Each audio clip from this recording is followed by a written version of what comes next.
I want you to imagine a tree, an old wise tree. It has been through storms, seen seasons come and go, lost branches, grown new ones. But do you know what it never does? It never explains itself. It just stands, rooted, strong. That's the beauty of growing older. You don't have to explain, defend, or overextend. You've spent years being everything to everyone, holding families together, navigating relationships, working hard, maybe even breaking yourself in the process. But now is the time to turn inward. Silence is not absence, it is presence. It is choosing where your energy goes. Have you ever noticed that the older you get, the less inclined you are to argue? That's not weakness, it's wisdom. You don't need to prove a point. You don't need to convince anyone. You simply observe, nod, and carry on. There is peace in that. And let's talk about energy. It is no longer an unlimited resource. You have the right to protect it fiercely. Not every phone call needs an answer. Not every disagreement needs your input. Not every event needs your presence. You are allowed to say, no, I need this time for myself, and feel no guilt. Because at this stage of life, joy is your responsibility, not your children's, not society's, not some unfinished expectation you placed on yourself years ago. Joy is an inside job, and you owe it to yourself to wake up each day and choose it. Aging is not just about getting older, it is about arriving at a place in life where you finally have the time, the wisdom, and the perspective to turn inward. It is a season where the distractions of youth fade and what truly matters comes into focus. It is a time to pause, take a deep breath, and ask yourself the questions that were often pushed aside in the busyness of earlier years. Who am I now? What do I truly want? What do I need to let go of? For decades, life may have felt like a constant race. Career goals, raising a family, navigating relationships, meeting obligations, making sacrifices. You spent years pouring yourself into others, often without stopping to consider what you were leaving for yourself.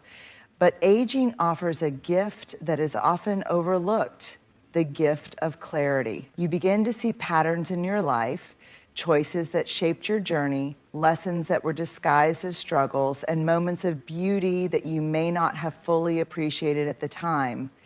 This is the season when you finally understand that you are not defined by the roles you once played. You are not just a parent, a spouse, a friend, or a professional. You are a person who has lived, who has experienced, who has felt understand your worth. Or do you want to embrace each day with gratitude, prioritize your well-being, and choose joy over obligation? Aging is the time to give yourself permission to release what no longer serves you. Maybe it is the need to always be right, the need to be liked, the need to explain yourself. Maybe it is guilt, regret, or past mistakes. You cannot go back and rewrite history, but you can decide how you will move forward. This season of life is an invitation to be fully present with yourself, to sit in silence and listen to your own heart, to reconnect with old dreams that were set aside, to enjoy the simple pleasures that once went unnoticed. It is a time to cultivate peace, to find meaning in the small things, and to trust that who you are, as you are, is enough. Aging is not a loss, it is a deepening of understanding, of self-awareness, of acceptance. And the more you embrace it, the more you realize that this is not the end of your journey. It is simply a new chapter, one where you finally get to focus on the most important person in your life, you. There comes a time in life when you realize that not every thought needs to be spoken, not every battle needs to be fought, and not every opinion needs to be shared. This realization does not come from fear nor from a lack of confidence, but from wisdom, the deep understanding that silence holds a power that words often cannot. For much of life, we are taught that speaking up is a sign of strength. We defend ourselves in arguments. We fight to be heard. We try to explain our choices to people who may never truly understand them. But as we age, we start to see things differently. We recognize that the loudest person in the room is not always the wisest, and that sometimes the best response is no response at all. Silence does not mean passivity. It does not mean weakness. In fact, it takes great strength to hold your tongue when provoked, to walk away from unnecessary conflict, and to let go of the need to prove a point. There is a profound kind of peace that comes from knowing you do not need to engage in every debate, defend every decision, or correct every misunderstanding. You simply let your life speak for itself. Think about the elders you've met in life, the ones who seem unshaken, who observe more than they speak, who smile instead of argue. They have learned something that many still struggle to grasp, that words once spoken cannot be taken back, and that wisdom is often found in what is left unsaid. Silence allows you to observe. It lets you step back and truly see people for who they are rather than who they pretend to be. It gives you the space to listen, not just to others, but to yourself. In the quiet, you hear your own thoughts more clearly. You begin to trust your own instincts instead of seeking validation from others. You recognize what truly matters and what is simply noise. There is also a kind of dignity in silence. When you choose not to engage in gossip, when you refuse to react to negativity, when you hold back from unnecessary arguments, you are not surrendering, you are protecting your peace. You are choosing to invest your energy in things that uplift you rather than drain you. At this stage in life, there is no need to convince anyone of your worth, no need to explain yourself to those who do not seek to understand, no need to prove a point to those who have already made up their minds. Silence is not about giving up, it is about rising above. It is about recognizing that your time, your energy, and your inner peace are far more valuable than winning a fleeting argument. So let others speak if they must. Let them argue, let them misunderstand, let them create their own narratives. You do not need to respond to everything. Your wisdom, your presence, and your silence will say more than words ever could. There is a truth that becomes clearer with age. Energy is not infinite. When you were younger, it may have felt like you could give endlessly to your work, your family, your relationships, your responsibilities. You stayed up late, woke up early, stretched yourself thin, and somehow still managed to keep going. But as time passes, you realize that your energy, both physical and emotional, is a finite resource, and how you spend it determines the quality of your life. Protecting your energy is not selfish, it is essential. Every day you are given a limited amount of it, and once it is used up, you cannot get it back. The way you spend your energy affects your mood, your health, your relationships, and even your sense of purpose. This is why as you grow older, it becomes crucial to be intentional about where and how you invest it.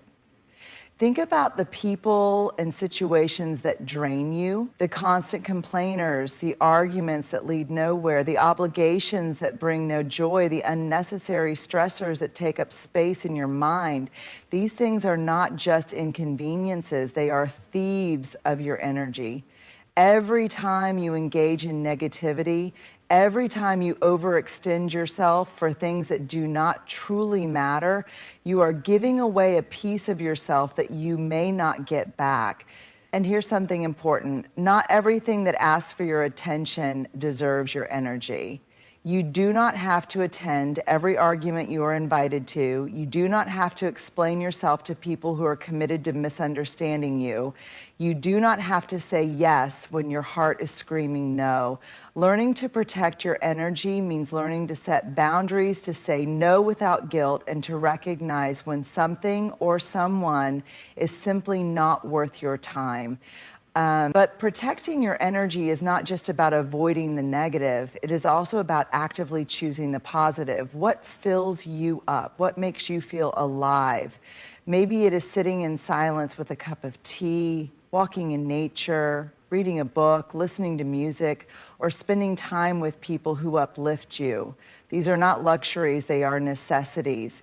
When you choose to invest your energy in things that nourish your soul, you are not being lazy, you are being wise. Your energy is the currency of your life, and every day you decide how to spend it. Spend it on things that bring you peace, on people who appreciate you, on experiences that make your heart feel light. Guard it fiercely, protect it unapologetically, because at this stage in life, your greatest responsibility is not to please others, it is to take care of yourself. For much of life, we are taught directly or indirectly that joy comes from the outside. We chase achievements, relationships, financial stability, and recognition, believing that once we reach a certain milestone, we will finally feel happy. But as time passes, we begin to see the truth. Joy is not something that can be found in external things, nor is it something that can be given to us by others. True joy is an inside job. It is something we cultivate within ourselves, independent of circumstances. If joy came from external success alone, then why are there people who have everything and still feel empty? And if joy was determined by hardships, why are there people who have been through so much yet radiate peace and contentment? The answer is simple. Joy is a choice, not a destination. It is a way of being, not something that happens to us. One of the greatest lessons that aging teaches us is that happiness does not come from chasing, but from embracing. When we are younger, we are often in pursuit of love, approval, security, and perfection. But in the later seasons of life, we realize that joy is not in the pursuit at all. It is in the moments we once overlooked. The quiet mornings, the laughter of loved ones, the feeling of the sun on our skin, the stillness of a peaceful mind. Joy is not about what you have, it is about how you see what you have. Two people can experience the same situation, and one will find reasons to be grateful while the other will find reasons to complain. The difference is not in their circumstances, but in their perspective. When you decide to shift your focus from what is missing to what is present, from what went wrong to what is still beautiful, you unlock a kind of joy that cannot be taken away. But here's the challenge. Society does not always teach us to find joy within ourselves. It tells us to wait for it, to wait until we retire, until we have enough money, until the right person comes along, until everything is perfect. But perfection is an illusion, and waiting for joy only delays it. The truth is, you do not need anything more to be joyful. You simply need to choose it. Does this mean life is always easy? Of course not. Pain, loss, and struggles are part of the human experience, but even in the hardest seasons, joy can still exist. It does not erase pain, but it can sit alongside it. You can grieve and still find beauty in a sunset. You can face challenges and still find gratitude in the small things. Joy is not the absence of hardship. It is the presence of light despite it. At this stage in life, you owe it to yourself to stop waiting for happiness and start creating it. Choose to fill your days with things that bring you peace. Choose to focus on the blessings that surround you. Choose to release the idea that joy is something to be earned, and instead recognize that it is something you already have access to. Because the truth is, no one else is responsible for your happiness. It is not the job of your children, your spouse, your friends, or society to make you feel whole. That is an inside job, one that only you can do. And the moment you realize this, you set yourself free. There is an invisible weight that many people carry throughout life, the weight of responsibility, of feeling like it is their job to fix everything and everyone. For years, you may have been the problem solver, the the peacemaker, the one who held things together. You may have spent your life making sacrifices, putting out fires, and ensuring that the people around you were taken care of. But as you grow older, a profound realization begins to take shape. Not everything is yours to fix. Not every battle is yours to fight. Not every problem is yours to solve. Letting go of the need to fix everything is not about giving up. It is about recognizing that people must walk their own paths, learn their own lessons, and find their own way, just as you did. You cannot protect your loved ones from every mistake. You cannot prevent every hardship. You cannot control how others think, feel, or behave, and the more you try, the more exhausted and frustrated you become. There's an old saying, you can lead a horse to water, but you cannot make it drink. This truth becomes even clearer with age. You can offer advice, share your wisdom, and even extend a helping hand, but in the end, people will only change when they are ready, and some may never be ready. That is not your failure, it is simply life. How many times have you given someone advice only for them to ignore it? How many times have you warned someone about a bad decision only to watch them make it anyway? And how many times have you stressed over a situation that was never yours to control in the first place? This is why letting go is an act of peace. It is a decision to release the burden of trying to control outcomes that were never in your hands. Letting go also means releasing the guilt that often comes with it. You are not abandoning people when you stop trying to fix them. You are simply respecting their journey.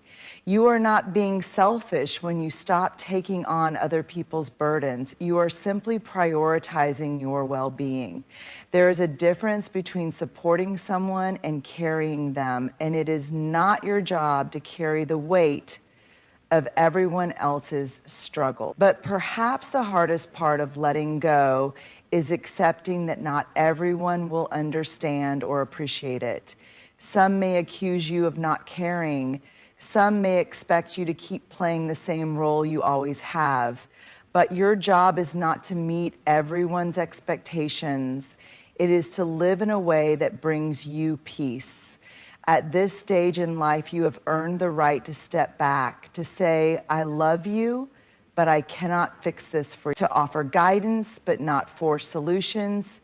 To be present, but not be consumed. To care deeply, but not at the expense of your own well-being. So breathe, release the weight. Trust that people will find their way in their own time, in their own way. And remember, sometimes the most loving thing you can do is simply let go. There comes a time in life when you realize that peace is a choice. And one of the most powerful ways to protect it is by setting boundaries. Boundaries are not walls meant to shut people out. They are gates designed to let in only what nurtures and respects your well-being. They are an act of self-respect, a way of saying, I love you, but I love myself too. For many years, you may have placed others before